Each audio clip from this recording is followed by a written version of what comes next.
Selamat datang di podcast Rumah Kebangsaan Cipayung Plus, sebuah podcast yang coba menyajikan diskursus publik berkaitan dengan isu-isu kebangsaan dan keindonesiaan dari kacamata anak muda. Kali ini di studio sudah ada dua tokoh muda kita. Pertama adalah Bung Cahyadi, Immanuel Cahyadi, Ketua Umum GMNI. Kemudian tokoh berikutnya adalah Bung Jepri Guttom, Ketua Umum GMKI. Apa kabar, Sehat. Bung? Sehat, Bung Gus Pep. Luar biasa. Sini ketum-ketum kita ini. Mudah-mudahan kabarnya baik, sehat, dan terus berkaya ya, Bung ya. Baik, Bung. Baik. Oke, kira-kira jelang-jelang dekat-dekat ini ada agenda organisasi kah? Atau ada gerakan-gerakan tambahan mungkin jelang transisi kekuasaan nih? Kayaknya kalau organisasi mahasiswa biasanya ada gerakan tambahan di jelang transisi kekuasaan nih. Karena Ibu Era aja udah banyak ini kan. Ya, kita Gimana, Bung? Ada, Tum? Oh, kalau dari kita sepertinya kalau untuk gerakan tambahan ya enggak lah, enggak tahu kalau Tung Noel ya. Biasanya sering senyap dia. ya, kalau kita fokus sama kaderisasi. Oke. Kaderisasi dan kaderisasi di nasional maupun di level daerah terus kita gencarkan. Tapi kabarnya GMNI nanti rencana mau kongres ya? Betul. Tum ya? Betul. Jadi sebelum kongres regenerasi kan kader-kader harus disiapkan. Jadi memang harus kita persiapkan dengan kaderisasi yang intens baik nasional maupun sampai ke daerah-daerah. GMKI juga kayaknya mau kongres juga. Bener, dekat-dekatan, tetanggaan kami sekarang ini. Jadi kayaknya entah siapa yang duluan nih. Kongres yang kedua. Ketemu bisa aja nih. Tuan Rumah sudah nunjuk tuh. Ya di Samarinda, Samarinda. Kalimantan Oke. Timur. Waktunya? Kalau nggak Desember ini ya tergantung panitia nanti kesiapannya gimana. Kita masih Berarti pasca pilkada ya? iya masih dinamis lah. Oke. Kita lihat kesiapannya. Ya, jadi Tum, hari ini kayaknya kita akan bicara satu hal yang seksi nih mungkin ya. Wah. Mungkin seksi karena kita ketahui bersama nanti tanggal 20 Oktober Presiden terpilih Prabowo Subianto sama wakilnya Mas Gibran itu akan dilantik menggantikan presiden yang lama Pak Jokowi dan Pak Ma'ruf gitu ya. Iya. Dan kenapa jadi seksi? Karena masa-masa ini adalah masa-masa Pak Prabowo dan Mas Gibran ini mungkin sering rapat bersama untuk menentukan siapa kira-kira menteri yang akan membantunya nanti kelak.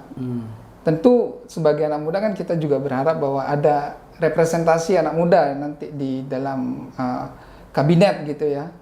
Nah, kira-kira siapa sosok atau tokoh anak muda yang pantas menurut para ketum ini untuk membantu Pak Prabowo ke depan di kabinet gitu? Mungkin dari Tum Jepri. Oh, kalau urusan untuk kabinet, saya pikir yang lebih tepat menjawab dan akurat kayaknya Tung Noel dulu kayaknya. Saya gini Tum.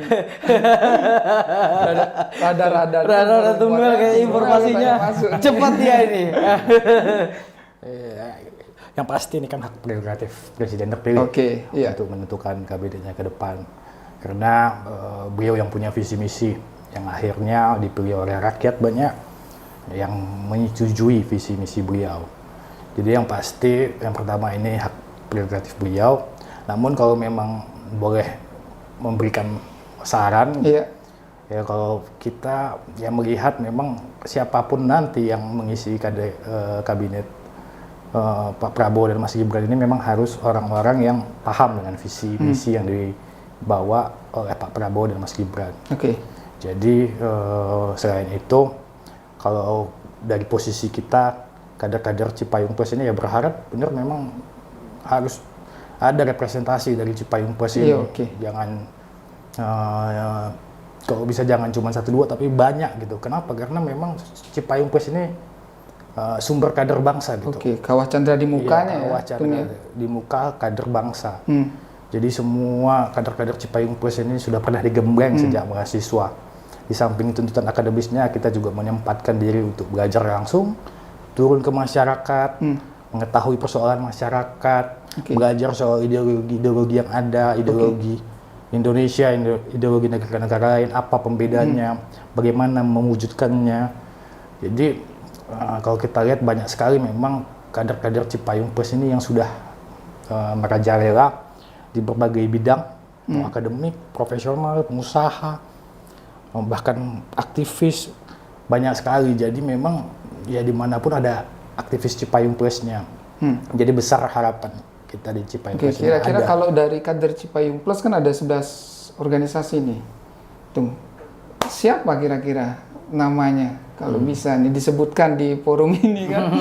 Jadi sebenarnya sebelum bicara nama kan ya kita harus lihat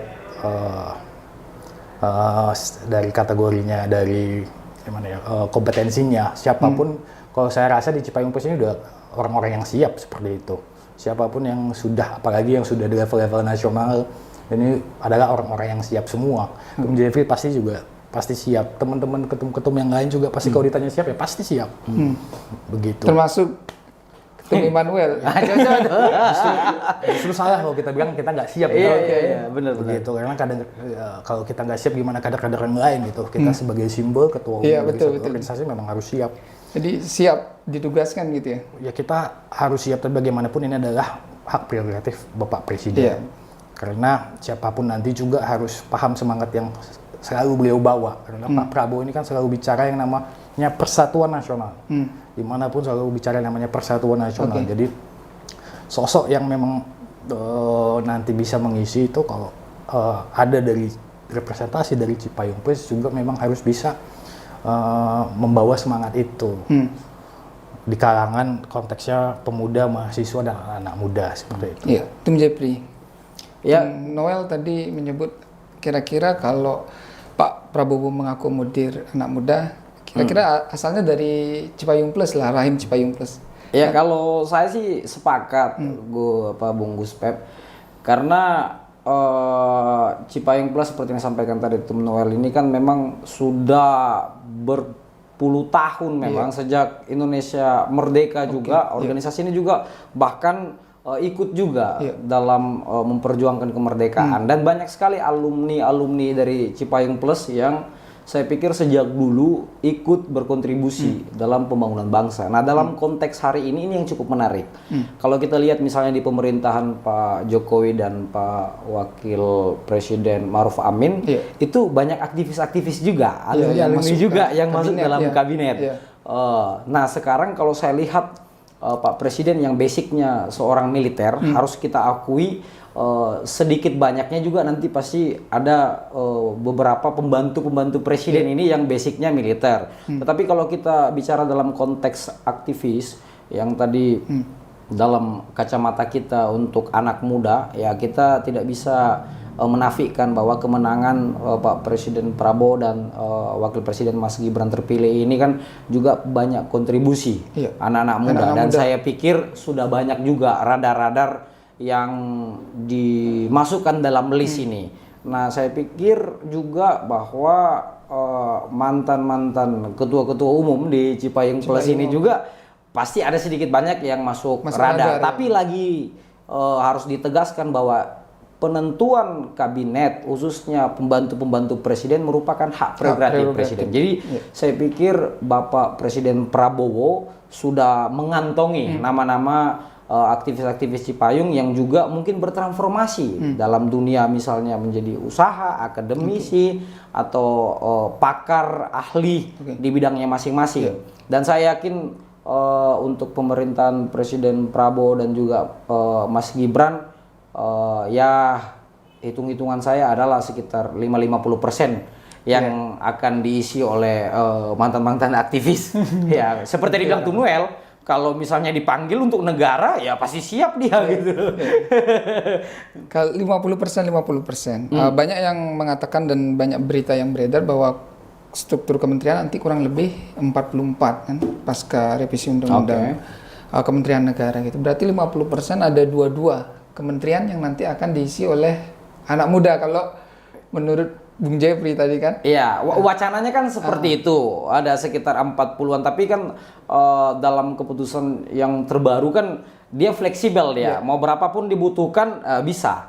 Nah, yang jadi pertanyaan sebenarnya bukan jumlah menterinya, tetapi juga wakil menterinya. Ini kan berarti akan agak gemuk ini pemerintahan, apalagi ketika kita lihat di berita bahwa tidak akan ada nanti koalisi-koalisi partai yang oposisi.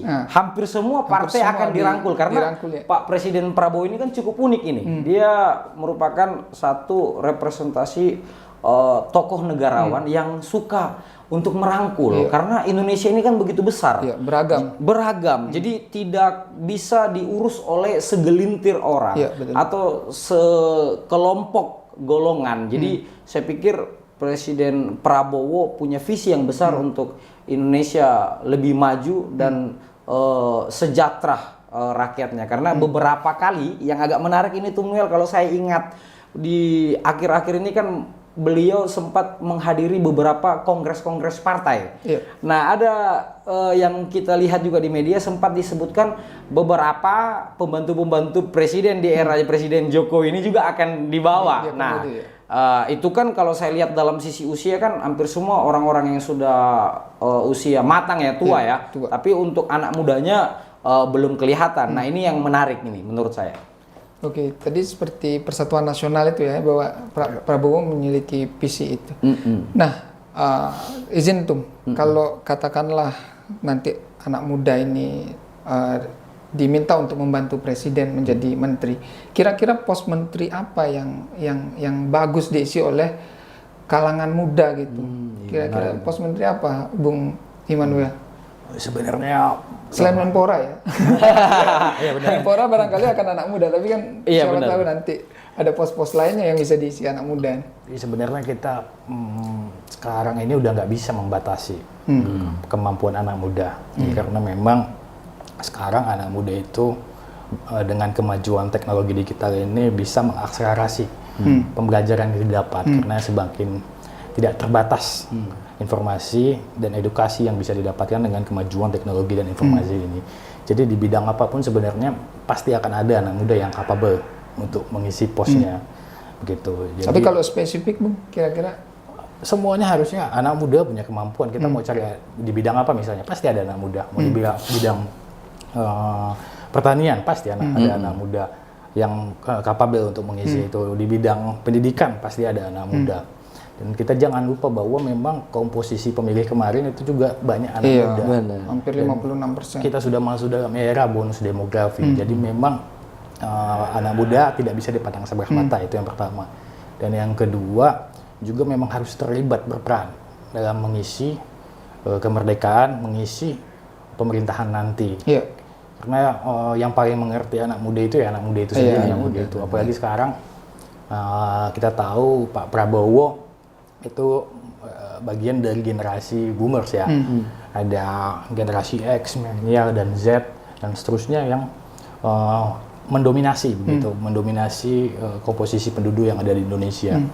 Jadi memang akan sangat baik kalau ada yang bisa membantu Bapak Presiden itu yang memang dari generasi-generasi yang dominan saat ini seperti itu, untuk mengetahui kebutuhan-kebutuhan anak muda sekarang. Karena beda generasi, kulturnya juga beda gitu. Harus ada yang bisa menjembatani begitu. Yang memberikan perspektif visi misi Pak Prabowo, gitu. Semangat yang dibawa Pak Prabowo dan Mas Gibran ini untuk diartikulasikan dan dimanifestasikan dalam bentuk program-program yang memang dirasakan manfaatnya oleh kelompok-kelompok muda. Seperti itu. Sehingga perlu perspektif anak muda itu. Betul. Tim Jepri, kalau kira-kira pos selain Menpora kira-kira yang mana? Tadi Bung Immanuel kayak hati-hati nggak mau menyebut pos. Ya kalau saya ini berharap khususnya misalnya Kemenpora itu dibagi kementeriannya tuh. Saya tidak tahu apakah ini sepakat atau tidak sepakat. Menteri Pemudanya sendiri, olahraganya sendiri. Karena saya lihat berkali-kali beberapa pun Menpora dia tidak fokus dalam urusan kerjanya. Jadi kalau misalnya salah satu keinginan Pak Prabowo misalnya sepak bola suatu hari nanti saya ingin masuk ke Piala Dunia. Ya kalau olahraga aja, ngurus pemuda aja gitu, pembangunan kepemudaan dan juga pemberdayaannya misalnya di ekonomi kreatif atau kewirausahaan gitu. Jadi saya pikir menteri-menteri untuk yang diisi anak muda seperti tadi bilang bahwa tidak bisa lagi dibatasi. Tapi saya pikir ada spesifikasinya. Misalnya Menteri Pemuda, olahraga juga bisa, banyak anak muda yang fokus bisa ke situ. Banyak atlet-atlet kita, teman-teman atlet yang bisa diberikan kesempatan. Mungkin ekonomi kreatif. Bisa diisi oleh anak muda ya. Atau UMKM misalnya itu bisa juga diisi anak-anak muda. Tapi kan bukan hanya di kementerian itu sendiri, tetapi juga bisa dibantu di misalnya menterinya orang tua, diisi wamennya anak-anak muda. Biar ada akselerasi gitu, Iya, betul. akselerasi untuk saling belajar gitu. Nah, fokus mungkin di pemerintahan Pak Prabowo dan juga Mas Gibran kan salah satunya tentang gizi ya, makan siang bergizi, Bergizi, ya. makan siang bergizi itu Janji juga politik beliau. jadi salah satu visi beliau bahwa melihat data stunting misalnya, kemudian banyaknya masyarakat yang juga gizi buruk atau misalnya dalam sumber daya manusia perlu ditambah nutrisinya. Nah, ini saya pikir untuk orang-orang lapangannya juga bisa banyak diisi anak muda. Jadi fokusnya bukan kabinetnya itu harus banyak anak-anak muda, tapi bagaimana anak-anak muda ini benar-benar diberdayakan. Dilibatkan dan diberdayakan ya. Dunia ini sekarang kan sudah berubah. Iya. Banyak pemimpin dunia juga anak-anak muda gitu. Jadi anak-anak muda ini salah satu keunggulannya, dia berani, nggak ragu-ragu gitu. Jadi jalan saja dulu. Kemudian nanti kalau misalnya ada yang kurang baik bisa dievaluasi. Iya. Nah, orang-orang tua kan cenderung agak-agak takut ini. Iya, mau buat dievaluasi sesuatu ini. Jadi saya pikir fokusnya akan di situ. Nah, saya berharap pemerintahan Prabowo dan Mas Gibran bisa mengakomodir anak-anak muda dalam rangka menuju Indonesia Emas 2045. Oke. Ini kan sebetulnya wapresnya Pak Prabowo kan Mas Gibran anak muda sebetulnya. Oh iya, benar, benar. Jadi beliau masih sangat muda dan barangkali juga memiliki perspektif tentang apa yang dibutuhkan anak muda gitu. Tentu dan juga beliau juga harus membutuhkan pembantu-pembantu atau menteri-menteri yang juga berasal dari anak muda gitu. Nah, kira-kira selain kriterianya harus lahir dari dalam forum ini ya, lahir dari rahim Cipayung Plus, kira-kira kriteria seperti apa yang kira-kira bisa anak muda yang seperti apa yang bisa masuk kabinet kira-kira? Tentu yang paham dengan semangat yang dibawa oleh Pak Prabowo dan Mas Gibran, dan paham visi misi beliau, cita yang beliau usung. Nah, itu menjadi salah satu syarat utama ya, karena ya bagaimanapun siapapun nanti akan menjadi pembantu pembantu presiden begitu. Jadi nggak bisa membawa visi masing-masing, tapi kita menjalankan anak-anak muda ini menjalankan visi misi yang dibawa oleh Pak Prabowo dan Mas Gibran. Dan itu udah sangat bagus. Komposisi Pak Prabowo dan Mas Gibran itu udah menjadi komposisi yang bagus dalam melaksanakan pemerintahan nanti dengan kondisi demografis Indonesia yang memang mayoritas diisi oleh usia-usia produktif. Tapi memang dalam pelaksanaannya juga Mas Gibran sendiri juga harus dibantu kan nanti untuk melaksanakan tugas-tugasnya dengan kelompok-kelompok generasi muda memang yang paham dengan situasi dan permasalahan bangsa begitu. Dan kembali lagi kenapa kita mendorong kader-kader dari Cipayung Plus, karena memang Cipayung Plus ini sudah menjadi representasi dari golongan-golongan ataupun kelompok yang ada di Indonesia dan sudah belajar soal persoalan rakyat, itu yang paling terpenting. Belajar persoalan rakyat sejak mahasiswa. Sejak mahasiswa sudah belajar persoalan masyarakat, turun ke masyarakat, bukan hanya ada sekedar tekstual ataupun teori-teori, tapi turun langsung. Turun langsung. Dan mengadvokasi masyarakat sudah mulai turun langsung, sehingga saya rasa itu pengalaman yang baik yang didapat oleh teman-teman dan kader-kader Cipayung Plus ini, yang membedakan dengan mungkin dengan mahasiswa-mahasiswa saja yang lain seperti itu. Jadi ini jadi salah satu pembeda. Dan selain itu juga kita belajar soal ideologi bangsa, persoalan bangsa, terus berkelanjutan dengan persoalan-persoalan di tiap fase-fase sejarah. Dan ya jadi hal yang sangat wajar kalau memang ada kader-kader Cipayung Plus yang nanti ikut mengisi kabinet. Karena ya kalau kita lihat memang Cipayung Plus ini kan dalam tiap fase sejarah, perubahan sejarah ada punya peran seperti itu. Mau dari Indonesia Merdeka hingga sampai reformasi dan pasca reformasi, ada peran dari kelompok-kelompok Cipayung Plus ini gitu. Oke. Ini tuh salah satu barangkali pekerjaan rumah Prabowo Gibran kan soal lapangan kerja gitu. Lapangan kerja. Sekarang jumlah pengangguran kendati pun terus mengalami penurunan, tapi angkanya masih tetap tinggi. Dan biasanya pengangguran itu identik berasal dari kalangan muda yang baru tamat sekolah kan, terutama perguruan tinggi. Nah, kira-kira kalau ada anak muda yang ditaruh di pos Kementerian Ketenagakerjaan gitu katakanlah, kan artinya barangkali si menteri yang anak muda ini punya sense bahwa dan punya keresahan bahwa oh ternyata generasi saya adalah generasi yang cemas karena tidak ada lapangan kerja. Nah, kira-kira menurut Bung Jepri, cocok nggak itu kalau anak muda ditaruh di Kementerian Ketenagakerjaan agar mempunyai sense dan keresahan supaya membantu generasinya barangkali gitu ya? Ya, saya sepakat juga dengan Bung Gus Pep bahwa untuk pos misalnya Kementerian Tenaga Kerja di anak muda saya pikir sangat layak. Karena apa? Karena syarat-syarat sebenarnya yang menurut saya bagus untuk digunakan oleh Pak Presiden Prabowo tentunya anak muda yang punya integritas, anak muda yang punya kualitas, anak muda yang punya kapasitas dan bekerja secara profesionalitas kan gitu. Jadi saya pikir pos untuk Kementerian Tenaga Kerja juga bisa diisi oleh anak-anak muda yang seperti tadi saya sampaikan, dan lagi-lagi itu hak prerogatif dari Pak Presiden Prabowo. Tentunya dalam kacamata anak muda saya pikir aktivis-aktivis Cipayung Plus ini kan punya latihan-latihan kepemimpinan, bahkan dari bawah komisariat sampai ke pengurus pusat. Jadi tentunya sudah punya ruang lingkup interaksi dengan berbagai orang, berbagai pihak untuk bisa mengupdate diri.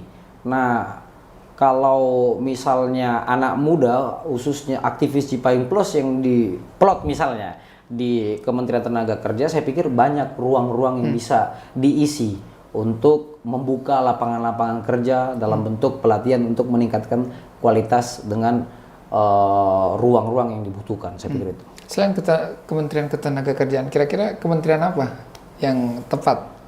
Ekonomi kreatif misalnya, ekonomi kreatif, Kementerian Pemuda misalnya tentang macam sekarang Bang Bahlil di SDM, anak muda juga sekarang banyak sadar tentang energi, banyak juga anak-anak muda yang disekolahkan di luar negeri juga, banyak juga alumni-alumni yang mendapatkan beasiswa LPDP. Saya pikir kalau untuk mencari anak-anak muda yang berkualitas dan juga yang berlatar belakang aktivis misalnya Cipayung Plus juga banyak juga di luar negeri. Saya beberapa kali pertemuan misalnya di Jerman, di Berlin, diutus untuk mengikuti World Student Christian Federation. Saya banyak jumpai anak-anak PPI itu yang juga berlatar belakang aktivis Cipayung Plus gitu loh. Iya, ada GMNI, ada game kayak ada HMI, ada PMI juga gitu loh. Jadi saya pikir ruang-ruang itu bisa diisi. Nah, persoalannya apakah pemerintahan Presiden Prabowo dan Gibran ini mau mengeksekusi itu? Itu yang harus menjadi bahan perenungan kita. Karena saya pikir Pak Prabowo orangnya sangat negarawan dan dia berkawan gitu. Dia mau bangsa ini maju dengan kolaborasi dengan semua pihak. Bung, apakah Pak Prabowo Gibran akan mau mengeksekusi itu? Kita tanya orang dalamnya. Orang dalamnya kita tanya. Kalau Pak Prabowo ya kita lihat kan Mas, sudah sangat jelas ya, sangat concern dengan anak-anak muda dari melihat pilihan cawapres yang beliau pilih. Memang representasi anak muda ini menandakan bahwa memang sejak awal beliau ini concern soal isu kepemudaan dan pengembangan kapasitas pemuda dan mahasiswa. Sudah concern sejak awal. Jadi ya kita nggak ragu lah kalau Pak Prabowo ini ke depan akan banyak mengandalkan anak muda dan memberi peran terhadap anak-anak muda. Dan ketika bertemu juga mungkin Tung Jepri kan sudah pernah ketemu dengan Bapak Prabowo. Ya, kita tahu kan. Ketemu kan juga. Dan kita tahu sejak awal beliau komitmen. Ya, kita lihat kan kalau dari latar belakang beliau militer gitu kan. Wah, ini sangat segan gitu kan.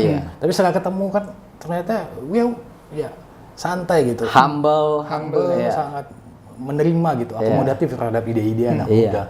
Jadi dari situ juga makanya kemarin ya kita game ini langsung deklarasikan begitu bahwa kita dukung ini Pak Prabowo memang orang-orang yang concern dan peduli dengan anak-anak muda dan tahu bahwa memang sekarang situasi demografis bangsa Indonesia ini memang didominasi oleh anak-anak muda. Dan beliau juga sering sampaikan di banyak kesempatan akan mengedepankan, akan melibatkan, memberi peran terhadap anak-anak muda. Bahkan saking concernnya, beliau ini presiden, mungkin periodisasinya terpilih satu periode 5 tahun, tapi concernnya selalu jangka panjang. Jangka panjang. Selalu 2045 bicara Indonesia 2050, bicara sumber daya manusia secara umum. Indonesia harus menjadi sumber daya manusia yang unggul, visioner, sejak muda, usia produktif, sehingga beliau juga punya program makan bergizi itu kan untuk mengedepankan supaya bonus demografi Indonesia ini nantinya juga bukan bonus demografi yang didominasi oleh usia-usia produktif, tapi saat kecilnya stunting gitu.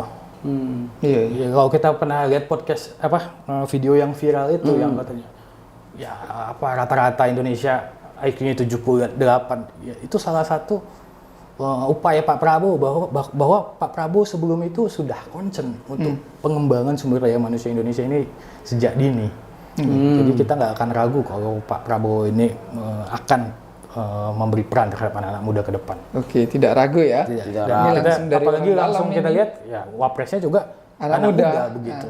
Jadi ini kombinasi yang memang akan memberi peran terhadap anak-anak muda. Yakin banget ini Tum Noel. Itu karena perjumpaan itu. Tak jumpa tak sayang kan? Iya. Ini ngomong-ngomong bahas apa ya waktu itu tuh? Oh, iya. Berjumpa dengan Ya Pak kurang lebih Prabowo. sepertinya khususnya kita bicara soal situasi bangsa, dan yang paling penting kita belajar dari Pak Prabowo itu orangnya sangat tulus kalau untuk bicara bangsa dan negara. Karena ya kalau kita lihat beliau ini nggak punya ambisi lain. Oke. Ambisinya satu-satunya adalah mengabdikan diri untuk bangsa. Gitu. Apapun yang beliau punya akan diberikan untuk bangsa. Hanya itu saja yang kita lihat setelah kita ketemu langsung, bahwa beliau ini memang orang yang paling tulus. Tapi kayaknya Tum Noel adalah orang yang paling mengerti soal Prabowo ini. Jangan Tum Noel nanti barangkali akan diakomodir. Oh, saya senang banget ini kalau beliau. Ya kalau kita ikutin Pak Prabowo pasti kita ngerti, karena ya kita baca buku beliau, kita lihat sudah pasti. narasi-narasi yang beliau selalu sampaikan di berbagai kesempatan.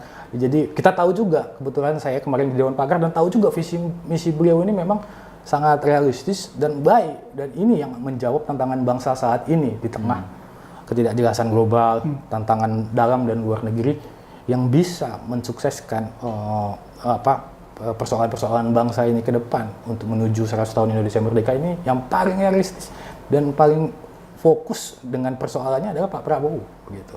Oke, Tim Jeffrey cocok nggak? Tum Noel? Cocok. Saya teringat yang disampaikan oleh Tum Noel 20 Oktober 2023 saya beraudiensi dengan GMK dengan Pak Prabowo, waktu itu masih Menhan RI. Nah, saya jujur sama beliau, Pak Menhan yang saya hormati, Pak Prabowo, saya jujur, saya dengan teman-teman tuh agak khawatir tadi datang ke sini. Yang pertama kami takut segan begitu, karena sosok beliau yang kita lihat kan strong banget begitu, sangat disiplin, sangat tegas, visioner. Jadi beliau menenangkan kita. Waktu itu aku masih ingat benar tuh, Bung, santai saja, saya ini humoris juga katanya.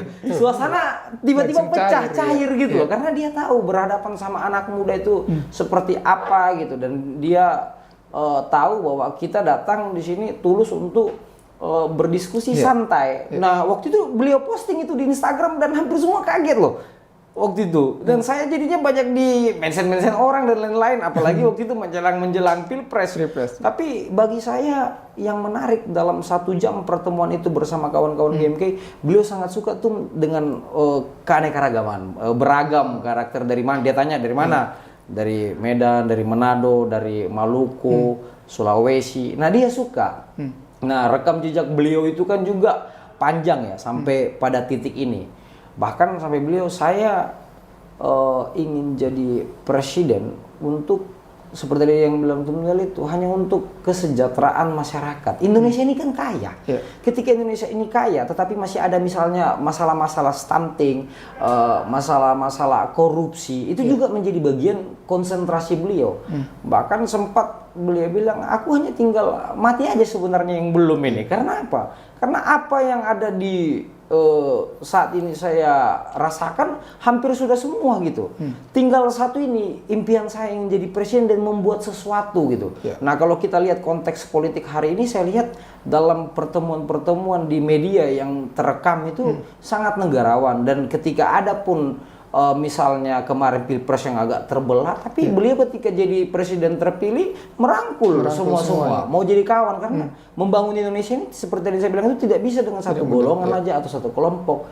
Jadi saya pikir duet Pak Prabowo dengan Mas Gibran ini dapat membuat Indonesia jauh lebih hebat, apalagi dalam hal diplomasi. Misalnya kita lihat beberapa kali pertemuan luar negeri Pak Prabowo dengan Presiden Putin, Xi Jinping dan lain semua. Beliau langsung. Dia sering lawatan sekarang. Diplomasinya langsung gitu loh. Apa yang dibutuhkan oleh negara ini beliau tahu. Nah, kita tinggal lihat pasca nanti 20 Oktober dan juga dengan semua kabinet-kabinet yang beliau putuskan, saya pikir kita bisa lihat perbedaannya. Ini beliau ini kadang-kadang mengingatkan saya sama sosok Soekarno. Soekarno kan diplomasi luar negerinya terus jalan bagus, sampai dia kemudian menginisiasi KAA, Konferensi Asia Afrika. Benar. Sosok Prabowo ini kayaknya hampir mirip karena sebelum dilantik sudah lawatan ke ASEAN. Baru-baru ini dia lawatan ke beberapa negara ASEAN. Kemarin sempat ketemu Presiden Prancis, kemudian Presiden Turki, kemudian Rusia. Kayaknya kalau dipimpin beliau kita bisa kembali ke kejayaan global yang dulu gitu. Nah, izin Tum, kalau kita berbicara soal pemilihan kabinet nanti kan tentu memang merupakan hak prerogatif Prabowo. Namun tentu kan ada yang di samping-samping nih kayak partai politik ini menarik nih. yang mengusulkan nama gitu kan. Nah, mungkin jalurnya ada partai politik, ada tim pendukung beliau, relawan. Nah, sampai saat ini kan barangkali kita berbicara soal partai politik. Nah, kan tentu partai politik yang mendukung beliau akan mengusulkan beberapa nama untuk direkomendasikan. Nah, sebetulnya anak muda pun bisa masuk jalur partai politik gitu. Jadi partai politik A katakanlah gitu mengusul dari 4 usulan 2 adalah anak muda. Nah, tapi kalau lihat kondisi kepartean kita hari ini, kira-kira partai politik ini mau nggak mendorong anak muda gitu? Nah, kira-kira Ketum Immanuel gimana? Ya kalau kita lihat memang partai politik kan secara undang-undang memang salah satu sarana demokrasi yang ada di Republik ini. Dan kalau partai politiknya akan mendorong anak muda atau enggak ya kita nggak tahu masing-masing partai seperti apa. Tapi harapan Bung Immanuel tapi kan memang sumber kader bangsa ini kan tidak terbatas di partai politik saja seperti itu. Salah satunya ada di Cipayung Plus begitu. Jadi ya tidak. Atau jangan-jangan ada jalur Cipayung Plus ini di luar partai politik relawan ada jalur Cipayung Plus ini. Saya rasa ya relevan memang. Relevan ya. Cipayung Plus memang relevan. Kenapa? Karena banyak juga memang kader-kader Cipayung Plus yang ada di partai-partai dan sumbernya ya dari Cipayung Plus begitu kebanyakan dan memang belajarnya di Cipayung Plus pada awalnya. Jadi ya tidak menutup kemungkinan ada dari representasi dan Cipayung Plus dan ya mental Cipayung Plus harus begitu dong. Kita semua siap, kita untuk bangsa dan negara ini harus siap begitu. Jadi ya karena bagaimanapun juga kita mengisi demokrasi yang ada di Indonesia ini, kawan-kawan Cipayung Plus, kaderisasi bangsa juga kita juga kerjakan di masing-masing organisasi pembelajaran tentang persoalan bangsa. Jadi ya partai karena negara demokrasi bebas-bebas aja partai silahkan menyampaikan aspirasinya, partai-partai menyampaikan aspirasinya. Begitu juga dengan kelompok-kelompok masyarakat termasuk Cipayung Plus sebagai masing-masing entitas pengisi demokrasi yang ada di Republik begitu. Jadi sah-sah saja sebenarnya seperti itu karena semua pada intinya harus bergotong royong untuk membangun bangsa dan Republik dan seperti yang Gus tadi sampaikan bahwa memang ya Pak Prabowo ini kita lihat memang punya sosok Bung Karno juga di dalamnya. Dari awal beliau selalu bicara persatuan nasional, tidak jalan lain selain persatuan nasional. Kita tahu situasi global seperti apa sekarang, ekonomi, memang butuh persatuan politik, nasional. keamanan. Dan sedangkan rakyat Indonesia ini kulturnya masih akan ikut bersatu ketika elit-elitnya bersatu. Jadi apa ya langkah dan semangat yang diambil Pak Prabowo ini memang sangat tepat begitu. Terus mendorong persatuan nasional. kita nggak usah buru-buru bicara yang lain, tapi kalaupun kita belum bisa bersatu begitu di tengah situasi dan tantangan global dan dalam negeri yang ada saat ini. Syarat pertama adalah kita harus bersatu. Republik ini nggak bisa kita kelola sendiri-sendiri. Harus kita kelola secara bersama-sama, secara gotong royong. Gitu. Jadi memang ya Pak Prabowo ini sudah baik sekali ya langkah awalnya dan menggelorakan semangat awalnya itu adalah semangat persatuan nasional. Oke. Sebagaimana Gus bilang tadi, memang ya ini gaya Bung Karno banget. Iya. Kalau Tung Jepri gimana melihatnya? Apakah partai-partai hari ini sudah mendorong gitu anak-anak muda untuk masuk kabinet atau bagaimana? Setidaknya kadernya yang muda lah untuk masuk kabinet. Kalau ini Bung Gus Pep ini yang menarik. Kalau misalnya kemenangan Presiden Prabowo dan Mas Gibran ini banyak diisi juga dukungan dari anak-anak muda, generasi milenial Z. Nah, ketika pun untuk mengisi kabinet lewat parpol, saya agak-agak ragu. Agak ragu karena beberapa pemerintahan ini ketika mengusulkan nama untuk masuk kabinet itu kan jenjang daftar antrian itu kan panjang. Iya, daftar antriannya panjang nih. Wah, apalagi parpol-parpol kita sendiri ya Bung Gus Pep juga kan tahu. Hampir semua itu rata-rata punya faksi-faksi juga. Nah, persoalannya apakah ketua-ketua umum parpol ini sendiri mau untuk mendorong anak-anak muda di kader-kader partainya untuk mengisi pos-pos tadi yang sempat kita diskusikan. Itu yang jadi soal. Jangan sampai hampir semua ketua umum partai juga masih menyelamatkan dirinya dan juga keluarga-keluarga dan kolega-kolega, itu yang agak repot itu. Nah, saya pikir disitulah hak prerogatif Presiden Prabowo kita diberikan amanah oleh rakyat untuk bisa melihat ini secara komprehensif. Betul, memang dukungan parpol itu sangat penting dalam pembangunan yang akan dijalankan oleh Presiden Prabowo dengan Mas Gibran. Tapi pertanyaan tadi Bung Gus Pep itu yang menarik. Apakah ketua umum parpol juga mau merekomendasikan anak-anak muda, khususnya yang basicnya juga aktivis Cipayung Plus ini, tentunya dengan syarat yang tadi tuh, berintegritas, punya kapasitas, kualitas, dan juga profesionalitas. Tidak kaleng-kaleng ya. Iya, jangan juga merekomendasikan orang yang akhirnya ketika mau menjadi pembantu presiden ternyata malah tidak membantu. Itu yang agak repot. Gitu. Malah lawan ya. benar. Baik, Tum. Para ketum, kayaknya obrolan kita sudah cukup panjang nih. Iya, benar. Mungkin besok-besok saya undang kembali untuk kita lebih membahas hal-hal seksi lainnya gitu.